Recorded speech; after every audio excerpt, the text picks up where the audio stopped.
This is the last of the Tunnel books, and I call it Secret Garden. There are some differences in this book from the other ones that I've shown you. For this book, I used a chipboard die-cut window as the inspiration for the shape of this piece. And I ended up using 4 sheets of chipboard. I have more on the picture here, but it actually ended up being 4. And I had 3 progressively smaller openings with a solid back.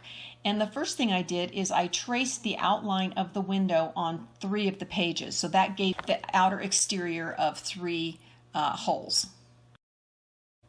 Now I needed to create a hole that was smaller on the 2 sheets, and I would use the opening of the first sheet that would be the same size as the window, which I'm going to hinge on to the opening. So the way I do that is I decided I want the second opening to be 1/2 inch smaller than the first opening. So as you can see here, I've marked out 1/2 inch in the bottom and 1/2 inch on both sides.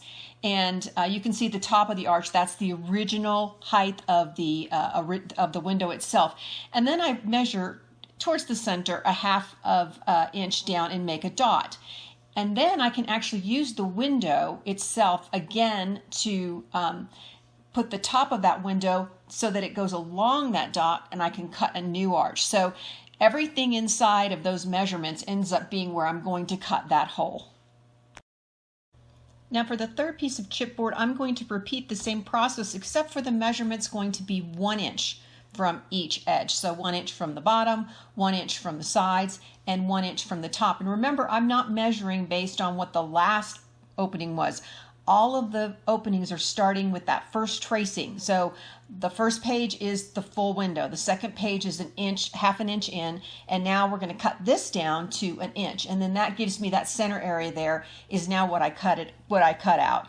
And then I end up with the openings that you see here, the successive openings from the window, and then in the back is the solid piece.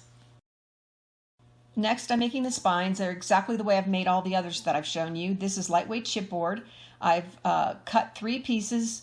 Since I have 4 pages, I have 3 spines. That's always one less than however many pages. And it's 2 inches wide with a 1/2 inch on each side and leaving me a 1 inch in the center. And just like the other books, I've taken a ruler and an X-Acto knife and just made a really light score line along that line, and that allows me to bend the spine. Now, there's another difference in this one than what you've seen me do with the other ones, and that is that I took and made a mold and used that mold to put a decorative item on or scroll work on the outside. Unfortunately, the mold that I used a few years ago to do this is no longer available. I think it was made by Prima, and they don't make this one anymore. But there's a couple more that are at Alpha Stamps that could give you the same look. And here you can see examples of that. And this one mold, it's got 2 pieces, but I think it would look really pretty with molding both pieces and then putting them together along the spine. And so now you can see I've put the molded piece on the spine. I made these out of paper clay, and then just glued them on, and then I painted the outside of the spine with a green color paint. And then I also did a little bit of the edges on the inside because I'm going to paper the inside, but I don't want you to see any of the brown of the chipboard. So anywhere where I think you might get a little peek at the corner or something, I wanted to make sure that that was also painted with the green. And then I went over it with a something called Gilder's Paste. I've mentioned this before, and this is patina colored Gilder's Paste. It comes in a jar that looks kind of like shoe polish, and it's kind of like shoe polish, and you just kind of rub it on, and then you can take a soft cloth and rub off what you want. So I wanted to give it kind of this cool patina look, and so that really kind of dressed up the spines. Now I'm going to cover the first page with decorative paper, and then I'm going to add the window with some hinges, and I'm using brads to attach those hinges. And then you can see that I've done that, and then the prongs are on the back side, and I've opened those up to keep the hinge in place. And then I went in and papered it, and you can hold the door open, flap it all the way open so that you can cut the hole out when you put the paper on the back. And then you'll notice that I also, before that, I added the spine, and then I added the same paper that I used on the back to the spine itself. Just like with all the other books, I continue to add the pages. You can see the spine, or the tab on the other side of the first spine is now attached to the second piece of the book, and then you'd want to cover that with paper, and then you want to move on and go to the back side of that second page and then add the spine again, and again add the paper, and continue to do that all the way through. In terms of the images I used the flower fairies from this collage sheet here, and then I also used the butterflies and moths collage sheet. The Into the Woods, you saw me use this in the previous Alice in Wonderland book, and then another set of frames. This is a different set of frames than the ones that I used in the Alice book. I actually have 3 different sets of frames, so this is the one that I used for this book. On the front of the book, I have some chipboard steps that lead up into what was a window, but I'm using now as a door. And it's painted the same way that I did the spine, giving it the patina look. And then I've got some images of columns.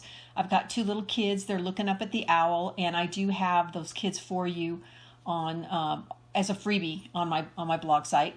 And then you see I've got the owl up top. That comes from Into the Woods collage sheet. And then I have just a decorative piece of resin and some butterflies and just some greenery and whatnot. Now, this book was done about 3 years ago or so. So some of the products that I used are still available, but some are not.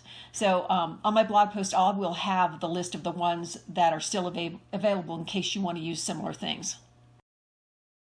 And here we get a closer peek inside the window, and you can see a couple of the flower fairies in the background and a little hints of other things.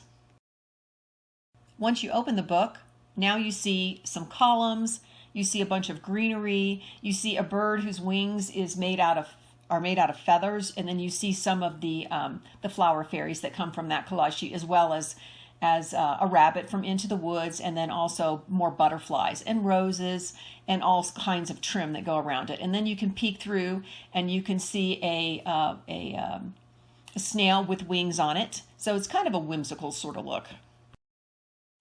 On the next page, I got another piece of resin at the top that I painted, another owl from the collage sheet, more greenery, butterflies, and then the bridge is a chipboard bridge. It comes in 2 pieces, and so I've got one of the flower fairies in between the 2 pieces of the bridge, and then a swan in front of that. And now you're looking at the back page. Again, more fairies, and I'm using a column. They don't have that column in stock anymore, but I think sometimes in craft stores you can see them, the little plastic 3D columns. And you see more nature, and then the round topiary. I just cut out round pieces of paper and put some green flocking on that. And then the fountain itself, Alpha Stamps does have a version of a fountain. It's not exactly that one, but they do have that. And then again, you can see one of the birds up there with the wings being leaves instead of regular wings. And then you can see in the background the gold and blue. That's one of those frames from the frame digital image set. And then down below you see a couple of urns, and then I've used different pieces of greenery and paper roses to give it more of a 3-dimensional look. Now you get a look of the spine with everything put together, and then you can get a better view of the step protruding out in the front.